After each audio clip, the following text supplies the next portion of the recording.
Everyone, welcome to another newspaper reading lesson. ये जो lesson है उसमें आप देखेंगे कि आपको डे टू डे लाइफ में भी जो यूज होता है वर्ड्स वो जानने को मिलेंगे। तो जनरली हमें जब हम खुद पढ़ते हैं तो याद नहीं होता, राइट? तो मैं कोशिश करूंगी कि आपको अच्छे से समझाऊं और आपके दिमाग में आज ये फिट हो जाए। ओके, सो ये इंसिडेंट एक्चुअली एक अनटूवर्ड इंसिडेंट है जो कि नहीं होना चाहिए था। आपने अभी भी सुना ही होगा कि एक रैश ड्राइविंग का केस है जिसमें rich boy was driving posh car, और ये एक हाई एंड कार है, मतलब काफी महंगी कार है, राइट? तो उन्होंने दो आईटी प्रोफेशनल्स को मार डाला। तो अब देखते हैं कि इसमें क्या है उस न्यूज से related. Okay, so without further ado let's get started. How can juvenile board give such order for on Pune posh crash? Juvenile जो 18 ईयर्स से कम के होते हैं उन्हें हम जुवेनाइल बोलते हैं। ओके, मतलब नाबालिग है, जुवेनाइल है, तो वो बच्चा जो है 18 साल का नहीं हुआ है। दैट्स व्हाई वो बोल रहे हैं कि जुवेनाइल बोर्ड ऐसा सच ऑर्डर, ऐसा ऑर्डर कैसे दे सकता है? How can juvenile board give such order? Fadnavis जो है चीफ मिनिस्टर है, ओके, महाराष्ट्र के, तो वो बोल रहे हैं पॉश क्रैश में वो कैसे ऐसा ऑर्डर दे सकते हैं, राइट? नाउ आगे आप देख सकते हैं पॉश कार, पहले तो वो पोर्शे नहीं है, राइट? उसे आप बोलोगे posh. Posh car allegedly driven by 17-year-old who the police claim was drunk at that time, right? At the time, तो जब गाड़ी चला रहा था वो पिया हुआ था, was drunk. I am drunk, मैं पिया हुआ, he was drunk, वो पिया हुआ था, right? Allegedly driven मतलब पॉश कार जो कथित तौर पे वही चला रहा था, ऐसा लोगों का मानना है, ऐसा कहा जा रहा है एलिजिडली कि 17-year-old जो है वो उसे ड्राइव कर रहा था। ओके, एंड पुलिस ये भी क्लेम कर रहे हैं कि ही वाज ड्रंक। फाइन, एंड आप देख सकते हैं in the early hours of Sunday, मेरे ख्याल से वो बहुत सुबह था, 3-4 बजे शायद सुबह का टाइम था। तो इन द अर्ली आवर्स तब बोलोगे आप जब सुबह का समय हो, अर्ली आवर्स। ओके, 6, 5, 6, 4 इतने बजे। चलिए अब आगे देखते हैं। ये आप कार देख सकते हैं, हम इसके डिटेल में नहीं जाएंगे, हम सीधा न्यूज पढ़ेंगे। Maharashtra deputy chief minister Devendra Fadnavis has promised strong action against the teen who crashed the high-end car into the motorbike. अब यहाँ पे मेन चीज है क्रैश करना, मतलब भिड़ंत हो जाना, राइट? उसने उससे टकरा गया, एंड हाई एंड कार जो ऐसे बहुत ही हाई क्लास कार होते हैं, बहुत महंगे और मतलब फीचर्स भी अच्छे रहते हैं, तो वैसी कारों को बोला जाता है high and car. Okay, sophisticated car. Now killing 2 people on the spot, जब उसी समय ऑन द स्पॉट जहां पे वो इंसिडेंट हो रहा है वहां पे डेथ हो जाती है, then you call it on the spot.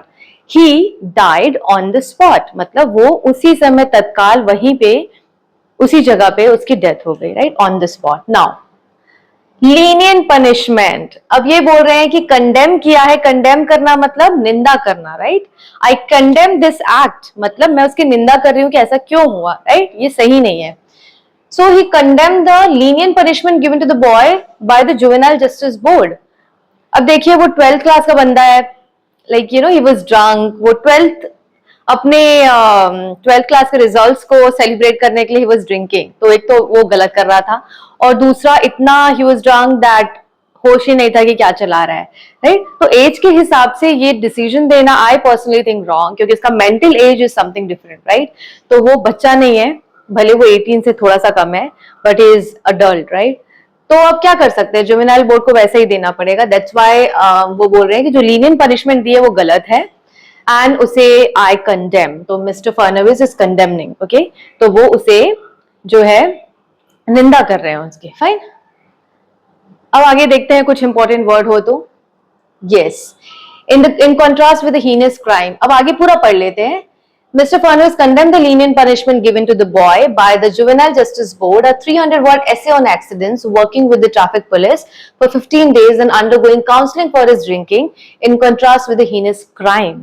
मतलब जो इतना जघन्य जो क्राइम जिसे बोलते हैं हम, हीनस क्राइम है वो, तो इसके ऑपोजिट यू नो इतना करने के उल्टा उसे तो बड़ी सजा मिलनी चाहिए, बट उसे ऐसे लिखने के बोला है। Is this what you know the like system works? ये किस तरह का पनिशमेंट हुआ? इससे वो क्या सीखेगा? 300 वर्ड का ऐसे लिखना है और ट्रैफिक पुलिस के साथ, like it sound so funny to me. आपको पता नहीं फनी लग रहा है कि नहीं, but this is very wrong, right? तो ऐसा नहीं होना चाहिए। तो ऐसा कैसा ऑर्डर दे सकते हैं वो बोल रहे हैं, how can the juvenile justice board give such an order, तो इस तरीके से वो बोल रहे हैं, राइट। ओके, ये तो आपने देख लिया है। नाउ आगे देखते हैं कोई, या witnesses said Ashwini was thrown 20 feet in the air and Anish was flung into a parked car. Can you imagine? The speed was so high, right? You know, he was speeding the car कि इतना high कि witness बोल रहे हैं कि वो 20 feet हवा में उछल गया था, और अनीश जो दूसरा सॉफ्टवेयर प्रोफेशनल है, he flung into a parked car, वो इतने दूर पार्क जो कार है वहां पे वो like thrown, he was thrown, right? Flung आप देख सकते हैं, देखिए वो सेकंड फॉर्म था, राइट। तो ये फर्स्ट फॉर्म है, to throw somebody suddenly carelessly with a great force, he was thrown, he was flung, इस तरीके से आप बोलोगे, राइट। फ्लिंग है फ्लिंग, ओके, फ्लिंग, फ्लंग। सो आप देख सकते हैं he was flung into a parked car, वो फोर्सफुली इतने दूर वो फेंका गया, राइट, थ्रोन, तो flung. We have appealed to the district court against the Juvenile Justice Board, okay, and there is a huge public outrage. Outrage मतलब गुस्सा है लोगों में, बहुत ज्यादा मतलब एंगर भरा हुआ है, पब्लिक आउटरीच है कि ऐसा कैसे कर सकता है वो। अब देख सकते हैं आगे, आई have taken stock of the investigation updates till now. Stock of something मतलब मैंने देखा है कि इन्वेस्टिगेशन में क्या क्या हुआ है या कहां तक पहुंचा है, तो I have taken stock of something. When you take stock of something मतलब क्या क्या इंप्रूवमेंट हुआ है उस केस में। The minor son of a prominent realtor in Pune was seen drinking with his friends at a bar hours before the crash. Minor मतलब जो छोटे होते हैं, मतलब 18 years के नीचे होते हैं, उन्हें minor कहा जाता है, okay. Prominent realtor in Pune, okay. Now आपको मैं बताती हूँ realtor का मतलब क्या होता है। Let's see. You can see the definition: a person whose job is to arrange the sale, renting, management of home, land. तो इन सबको जो डीलिंग करते हैं उन्हें बोला जाता है realtor. The minor son of a prominent realtor in Pune, उसे देखा गया था, was seen drinking with his friends. तो वो बार आवर्स जो होते हैं, जब बार चलते रहता है, वहां पे वो क्या कर रहा था उससे पहले, क्रैश से पहले he was drinking. ठीक है, अब यहाँ पे कुछ है तो नहीं, अंडर एज ड्रिंकिंग, यस, वो ड्रिंकिंग के एज के अंदर नहीं आता और अंडर एज था वो, और ड्रिंकिंग करने के लिए अलाउड नहीं था। सो लीगल ड्रिंकिंग एज आप देख सकते हैं महाराष्ट्र में 25 है, 25 लीगल ड्रिंकिंग एज, और उसके अंदर ही आप पब्लिक प्लेसेस पे ड्रिंक कर सकते हैं, otherwise you can't, it's illegal, and he was doing the illegal thing, right, the boy. 17 years 8 month old है वो, 4 months away from turning 18.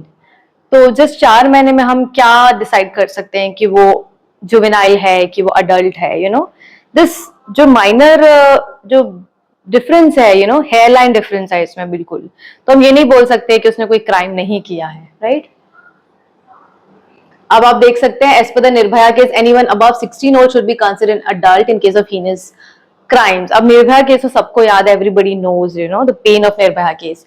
तो आप देख सकते हैं 16 के अबव है तो हम उसे हीनस क्राइम अगर उसे किया है तो हम फिर 16 years के अबव को हम कंसिडर कर सकते हैं एन अडल्ट, राइट। तो डेप्यूटी चीफ मिनिस्टर यही बोल रहे हैं, बट इस केस में why this leniency was done, तो यही बोला जा रहा है। And the tin was cot but granted bail within 15 hours of the incident, sparking massive public outrage. Father has now been arrested under Section 75, willful neglect of a child, exposing a child to mental physical illnesses. तो उन्होंने अपने child का ख्याल नहीं रख पाए तो उन्हें अरेस्ट कर लिया गया है। नाउ वहां पे जैसे था sparked outrage, public outrage, वैसे ही accident has also sparked political row with Uddhav Thackeray camp leader questioning the Pune police over the alleged delay in action against the teen. तो ये वो यही बोल रहे हैं कि एक पॉलिटिकल रो, मतलब पॉलिटिकल एंगल ले लिया है इसने, कि क्वेश्चन कर रहे हैं कि पुणे पुलिस जो है वो सही से टाइमली एक्शन नहीं ले पा रहा है, ओके।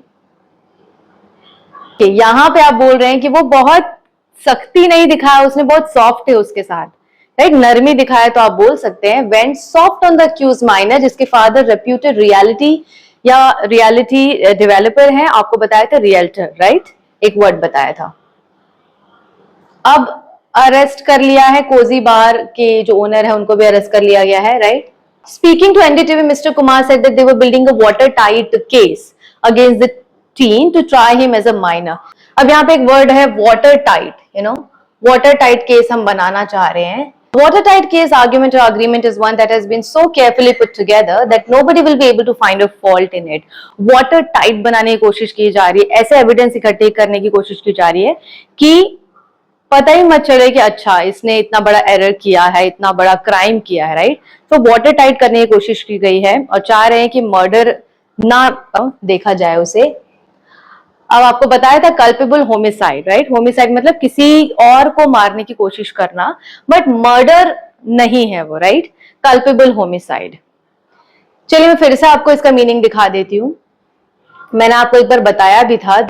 कल्पेबल का मतलब आप देख सकते हैं responsible for something bad that has happened. So culpable homicide है मतलब वो मारने के लिए रिस्पॉन्सिबल है, दोषी है, बट वो एक्चुअली में मर्डर नहीं है. उसने मारना नहीं चाहता था, बट उसने जो दूसरे को मारा है वो उसका दोषी है. ओके. सो वो वाटरटाइट बनाने की कोशिश कर रहे हैं, building the case a watertight case so that उसे माइनर करार दे दिया जाए और उसे कल्पेबल होमिसाइड बोला जाए, ना कि murder. So this was the whole article. Hope आपको समझ में आया होगा. कुछ बहुत ही इंपॉर्टेंट वर्ड्स मैंने बताए हैं. And let me know in the comments क्या क्या नए वर्ड्स आपने आज सीखे. ओके. और ऐसे ही न्यूज़पेपर रीडिंग लेसन्स के वीडियोस आपको चाहिए, so let me know in the comments. And thank you so much for listening to me so patiently. Meet you soon.